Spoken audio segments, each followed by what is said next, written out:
Assalamualaikum Majdi. Waalaikumsalam warahmatullahi wabarakatuh pada rakan setugas di sana. Selamat pagi. Selamat pagi kembali. Tadi Majdi kata Intan, Majdi ni antara kumbang di antara bunga ni di rakan setugas dari daerah-daerah. Jadi mungkin pada hari ini Majdi mungkin ada perancangan mengunjungi rumah terbuka ataupun sendiri membuat rumah terbuka. Bagaimana? Kalau hari ini alhamdulillah lah adalah saudara mara yang membuat rumah terbuka dan insya-Allah selepas sembang Jumaat nanti akan berkesempatan lah untuk mengunjungi rumah terbuka mereka. Alhamdulillah. Ya, itu merupakan satu rezeki jo ya. Majdi ya. Baik Majdi, kami serahkan kepada Majdi untuk berkongsi mengenai dengan bahan semasa dari daerah Tutung. Silakan Majdi.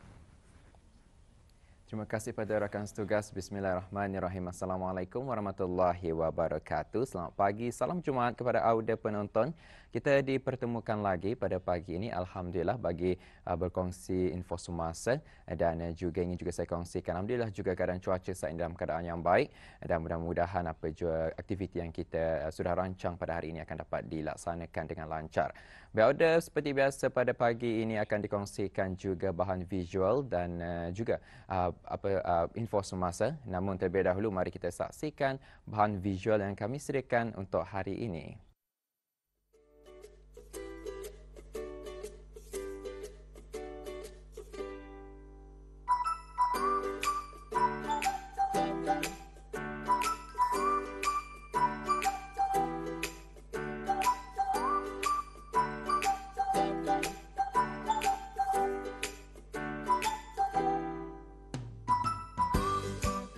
Keistimewaan dan keunikan setiap resepi dalam hidangan juadah makanan setentunya menjadikan sesuatu hidangan tersebut mempunyai rasa yang cukup dan enak. Dalam segmen Rampai Pagi dari daerah Tutung kali ini, saya bersama dengan Hajah Sairah binti Haji Lahid, iaitu seorang peniaga kecil-kecilan yang memang terkenal dengan kemahiran beliau dalam bidang masakan. Terutama sekali keenakan hidangan mi laksa beliau yang dikenali sebagai mi laksa Erah. Dan kali ini juga, beliau turut mengongsikan dan menunjukkan cara-cara pembuatan mi laksa tersebut. Mula-mula sekali, seperti biasa, Ketani boleh masukkan kepala udang ni untuk sebagai perasa yang lebih enak lagi ya. Jadi untuk awal-awalnya memang kita masukkan kepala udang ni lah. Untuk menambah rasanya lah dimasukkan. Jadi dimasukkan kepala udang ni orang berapa lama? Kiranya sudah mendidih, kiranya sudah cukup rasanya kemasakannya tu, jadi boleh diambil dan boleh juga diteruskan sampai ya semua sekali tercampur. Dialih-alihkan ataupun diteruskan sama diteruskan boleh. Jadi masa tani yang sekarang masa tani apanya ini untuk menyediakannya itulah mengeluarkan dia punya kuahnya ni. Jadi dipakai lagi lah yang lain untuk sebagai penapis. Okey, jadi untuk perencahnya ni mungkin boleh kita kongsikan orang bahan-bahannya. Macam biasa je ni ya. Yang memang dalam masakan perlu ada bawang merah, bawang putih, lengkuas, halia, serai, ketumbar, kemudian jintan manis, jintan putih. Semuanya dikisar semua, kemudian dimasak, digoreng. Baru mencampurkan dengan bahan-bahan yang lain lah. Dan ini adalah mengikut sukatannya sudah ni, Tani boleh masukkan semua ke sini ya. Jadi perencahan ini dimasukkan selepas kita ni memasukkan kepala udang tadi ya. Kita sendiri juga belajar nih membuat perencahnya ni. Sendiri. Saya memang minat dalam masakan. Kemudian kalau macam layar-layar ke luar negeri, mencuba makanan-makanan kan. Jadi macam bilanya sudah berkenan, itulah mencuba memasak-masak dan mengubah resepi-resepinya macam mana dimasukkan ini. Jadi ada perubahan, artinya ada kelainan daripada apa yang kami pernah makan di tempat-tempat lain. Jadi lamalah sudah kita berkecimpungnya orang dalam bidang masakan macam mana? Oh, sebenarnya dalam masakan kalau ikut minat, memang saya berminat. Masih lagi saya bekerja sebagai seorang guru agama. Semasa bekerja itu sudah memang minat, tapi lebih lagi setelah saya pensiun tahun 2009 saya sudah memulakan perniagaan. Jadi Babu boleh kita kongsikan mengenai dengan keistimewaannya. Keistimewaannya laksa Erah ni mungkin pada pandangan orang sama saja, ada rebusan udang, ada rebusan ayam, ada fishnya, tapi keistimewaannya fishnya tu saya buat sendiri dengan cara-cara saya sendiri.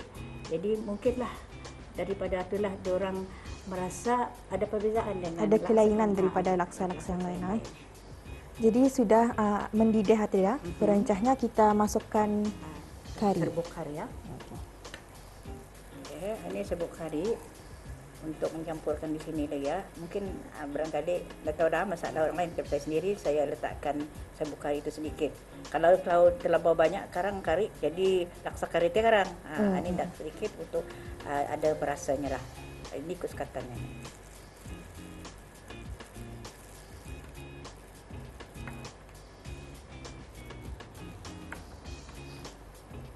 Jadi Babu, untuk resepi pembuatan laksa sendiriannya, mungkin ada kita turunkan resepinya arah anak-anak kita atau macam mana?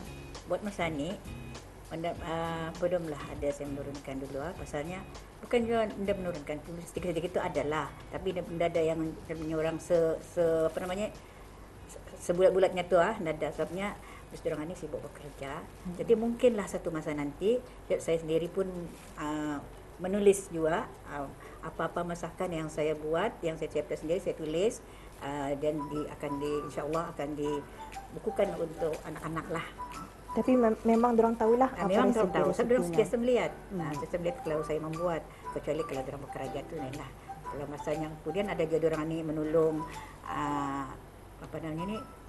mengisikan bahan-bahan, kemudian bertanya, ini apa ni ma, ini apa ni ma. Jadi saya terangkanlah dengan sendirinya, dorang tahu. Jadi tadi selepas kita masukkan serbuk kari tadi tu untuk menambah rasa. Lepas itu kita masukkan apa ni? Satu lagi sos tiram. Sos tiram ni memanglah selalunya digunakan orang. Bukan saja laksa, apa saja masakan memang ini yang ada ni masuk ni. Jadi untuk sos tiram ni macam mana banyaknya? Ini sudah cukup nih, ya ikut keadaan banyak masakan, banyak sikit ini adalah sedikit, ini cukup sudah ni sukatannya. Hendang ikut sukatan sendiri lah. Senang saya sudu lah. Jadi Babu, untuk penggunaan santanannya, jadi santanan ni kita sendiri jamu merah atau apa? Memang santan asli ya, walaupun saya tidak memerah, tapi saya selalunya membeli di pasar borong orang yang memang sudah sedia membuat santan asli, lah. Jadi penggunaan santan ini dicampur untuk apa? Untuk menambahkan di sini lagi, untuk menambahkan, memang untuk lebih menyedapkan lagi. Sebab ini memerlukan masa yang lama ni masaknya ni sekarang sampai kiranya masih nampak lemaknya, barulah artinya ditutup. Okay, jadi mengenai dengan pes perencah yang kita buat sendiri tadi mungkin sebelum ini ada orang pelanggan-pelanggan yang menempah untuk pembuatan pes itu saja.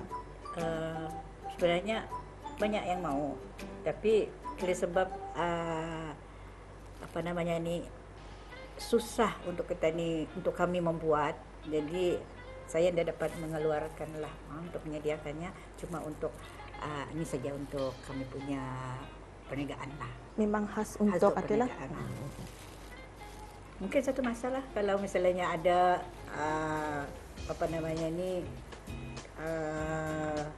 cara yang memudahkan, mungkin boleh juga dibuat. Atau mungkin perancangan akan datang.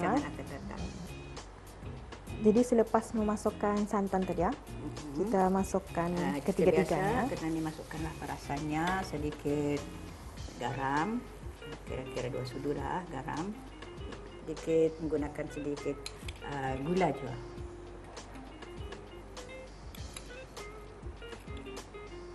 Jadi kalau dilihat di sini ini bahan-bahan laksa Jadi kalau ada pelanggan yang orang tidak mau udang. Boleh ditukar dengan yang lain atau macam mana? Boleh. Cuma yang aslinya memang udang lah. Memang udang lah memang kita udang. sediakan.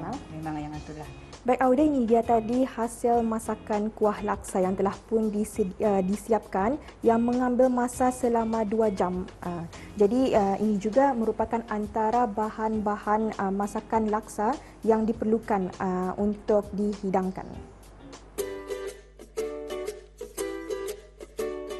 Bagi menyediakan hidangan mi laksa, pertama sekali kita masukkan mi laksa tersebut ke dalam mangkuk. Seterusnya memasukkan ke semua bahan-bahan yang lain, iaitu memasukkan daun bawang mengikut cita rasa masing-masing, mengikut sukatan yang kita mahukan. Seterusnya, masukkan cebisan ayam goreng, telur goreng,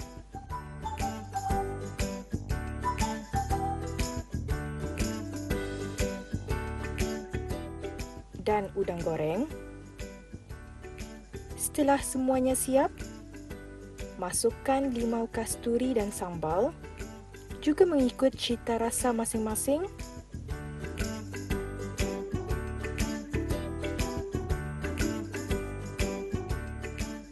Dan terakhir sekali, memasukkan kuah mi laksa tersebut. Alhamdulillah Auda, itu dia tadi dapat kita saksikan kemahiran beliau dalam berkongsi resepi masakan laksa Erah, dan semoga ianya memberi manfaat serta pengetahuan baru kepada belia-belia di luar sana.